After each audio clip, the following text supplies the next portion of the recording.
आज ये सुनहरा अवसर इसलिए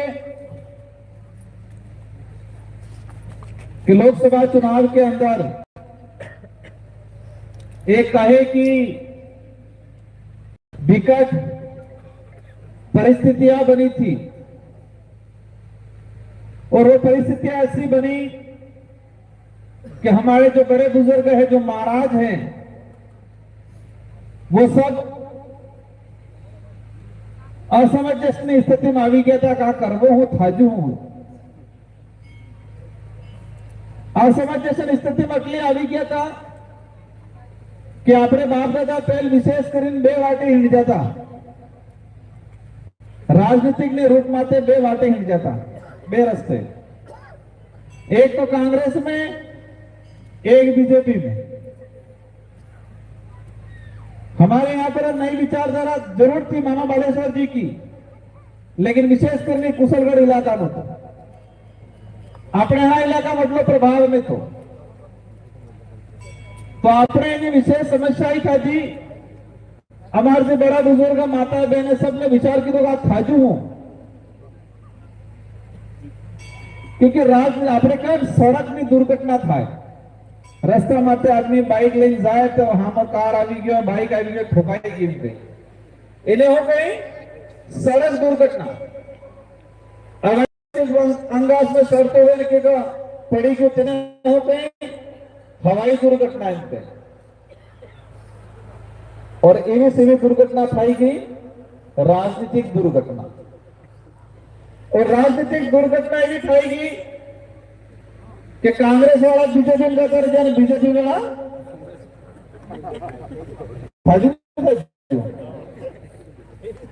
राजनीतिक दुर्घटना थाई। अब हमारे बड़ा बुजुर्ग वडील ही प्योर कांग्रेस में प्योर बीजेपी करी बापड़ा हिंड जा, जिनकी गाड़ी नाखती पड़िया આવી ગયા એટલે વિચાર करेगा हमें भी हिंड जाता, समय काढ़ी नाखतो, और अचानक राजनीतिक दुर्घटना थी। और राजनीतिक दुर्घटना में तमे जुचो हो थाजू, ये संजोग बैठा। मैं भी शायद लोकसभा चुनाव लड़ने वाला नहीं था, क्योंकि 84 की जनता ने मेरे को पहली बार जिताया, सेकंड बार भी हाईएस्ट वोटों से जिताया।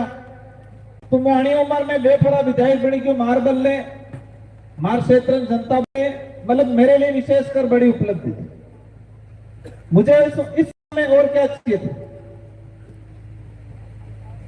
लेकिन ये राजनीतिक दुर्घटना था कि कांग्रेस वाला बीजेपी में फैल गया। अर्धा रात्रि कांग्रेस में पट्टो नाखी फरी, अर्धा वेला पास बीजेपी में पट्टो नाखी फरी था। तो ये राजनीतिक दुर्घटना थवा बाद भारत आदिवासी की पार्टी के हमारे जो मंच पे विराजमान जो पदाधिकारी हैं, हमारे विधायक साथी हैं, आपके बीच में आप सब ने आवाज लगाई कि राजकुमार जी को चुनाव लड़ाना पड़े।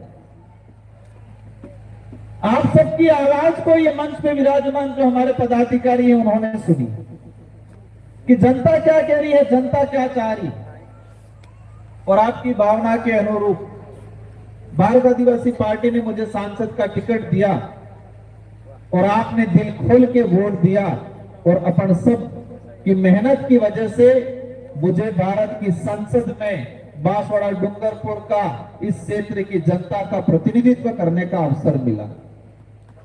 आपने दिया वो अवसर, और मैं आज इस कार्यक्रम के माध्यम से पुनः जितने हमारे जो बड़े बुजुर्ग हैं, माता बहनें, युवा साथी हैं, आप सभी को तहे दिल से धन्यवाद देना चाहूंगा कि आपकी बदौलत मुझे सांसद बनने का अवसर मिला।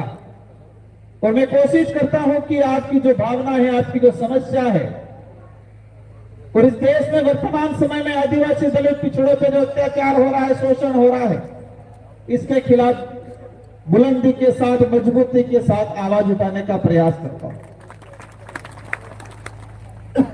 साथियों, इस पांडाल के अंदर हमारे एससी समुदाय के, माइनॉरिटी के, ओबीसी के, सामान्य के साथी भी हैं। लोकसभा चुनाव के अंदर भले कम रहा हो, लेकिन थोड़ा थोड़ा सहयोग सबका रहा। और मैं पहले विधायक था, उस समय भी मेरा प्रयास था और आज भी प्रयास है कि भारत आदिवासी पार्टी की विचारधारा क्या है। विचारधारा की बात आती है तो कांग्रेस के लिए कहा जाता है कि मध्यम दल की विचारधारा, बीजेपी के लिए कहा जाता है कि दक्षिणपंथी विचारधारा। इस देश के अंदर वामपंथी और दक्षिणपंथी दो मुख्य विचारधारा चलती है। वामपंथी मतलब कॉमरेड, और कांग्रेस के लिए कहा जाता है कि थोड़ी बहुत वामपंथी और मध्यमपंथी। बीजेपी के लिए कहा जाता है कि दक्षिणपंथी, कि गरीब गरीब रह जाए चलेगा, लेकिन अमीर अमीर होना चाहिए। ये बीजेपी की आइडियोलॉजी की। बीजेपी उद्योगपतियों को प्रायोरिटी देती है। तो अपने भारत आदिवासी पार्टी की विचारधारा हूं है। भारत आदिवासी पार्टी की विचारधारा है मानव मूलक प्रकृतिवादी विचारधारा। हमारी जी पार्टी है, अपनी जी पार्टी है, पार्टी की विचारधारा है मानव मूलक प्रकृतिवादी, मतलब इंसानियत रखने वाली, प्रेम भावना रखने वाली, और जल जंगल जमीन के लिए उसको जीवन अपना घर समझ के जीने वाली विचारधारा है भारत आदिवासी पार्टी। इन सभी पार्टियों की विचारधारा से भारत की विचारधारा बिल्कुल अलग है, और अलग जरूर है लेकिन सबसे बढ़िया है, सबसे मजबूत है। और ये विचारधारा ही इस देश के अंदर मानवता को बचाएगी, इंसानियत को बचाएगी, जल जंगल जमीन को बचाएगी। प्रकृति की रक्षा की बात कोई पार्टी नहीं करती। दक्षिणपंथी विचारधारा उद्योगपतियों को प्रायोरिटी देती है, वो बीजेपी। वो कहती है कि वन विभाग की जमीन, अगर 2000 हेक्टेयर भी जमीन वन विभाग को अडानी को देना पड़े दे दो, लेकिन आदिवासियों को 1 हेक्टेयर भी पट्टा देना पड़े तो 10 बार सोचो। यूं कहती है। चारागाह दिलाना की जमीन है,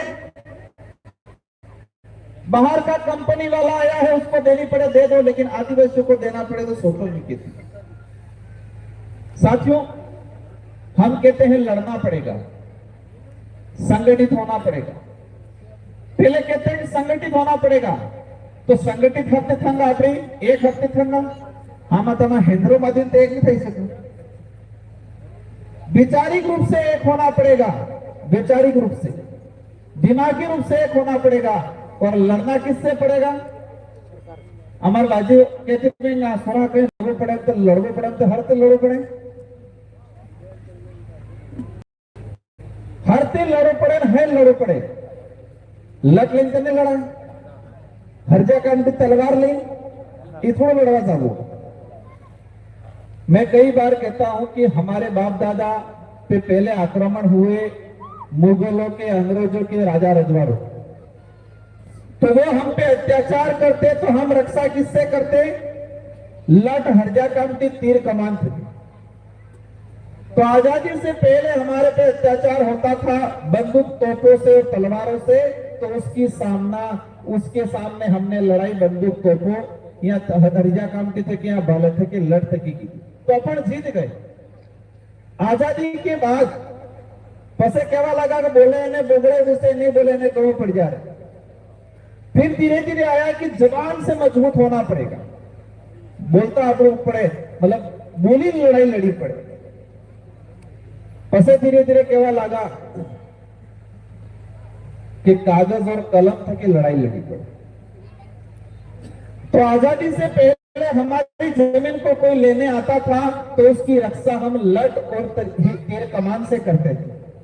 और आज हमारे, क्योंकि वो लेने आने वाला भी लट और तीर कमान लेके आ रहा था, आज हमारी जमीन लेने आने वाला क्या लेके आ रहा है? कागज और कलम लेके आ रहा है कि ये जमीन तो आदेश आप जो ऊपर थे कि ये बस कहेंगे कागज में नहीं है तुम्हारे पे। तो आज का दुश्मन है वो क्या कर रहा है? कागज और कलम लेके आ रहा है। आजादी से पहले तो बंदूक, तीर कमान या तलवार लेके आता था, तो हम तीर कमान तलवार से उसका सामना कर लेते। आज का दुश्मन हमारी जमीन हड़पने वाला, हमारे अधिकार हड़पने वाला, हमारा आरक्षण छीनने वाला क्या लेके आ रहा है? कागज और कलम। अब उस कागज और कलम का सामना पहले આપણે જે હરજા કામથી લડ ને તલવાર થી કે કરતા હતા ને બાટતા કે કરતા હતા એ બાર આના કાગજ ને કલમ भी આપણે લડ ને હરજા કામથી કે કરવા के थाएगा। हाँ बताना तो पड़ेगा इसको, जरूरत पड़ती तो उपयोग करना पड़ेगा, लेकिन इन्हें पहले हमें हमारी लड़ाई, क्योंकि वो हमको हमारी जमीन छीनने वाला कागज और कलम से लेके आया है, उसका हथियार कागज कलम है, तो हमारा भी हथियार कागज कलम रखना पड़ेगा।